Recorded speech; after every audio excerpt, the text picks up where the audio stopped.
তৃণমূলকে ভোট দেওয়া মানে তার থেকে আমাদের বিজেপিকে ভোট দিতে না, তৃণমূলকে ভোট দেওয়া মানে তার থেকে অনেক ভালো বিজেপিকে ভোট দিয়ে নির্বাচন নয়, এটা লোকসভা নির্বাচন, দেশের নির্বাচন।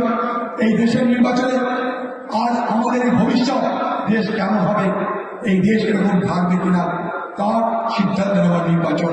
এলাকার মানুষ নিশ্চয়ই আপনার ধর্মনিরপেক্ষ এবং গণতান্ত্রিক শক্তির পক্ষে ভোট দেবেন। মোদীর মুখ শুকিয়েছে দিনের পর দিন, মোদীর আগের মতো তেজ আর নেই।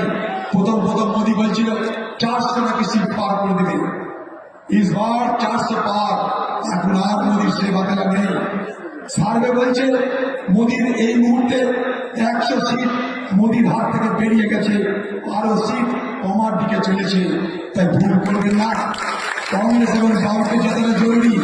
কংগ্রেস এবং বাম যদি না যেতে ভারতবর্ষের ধর্মনিরপেক্ষতা আঘাত খাবে। তৃণমূলকে ভোট দেওয়া মানে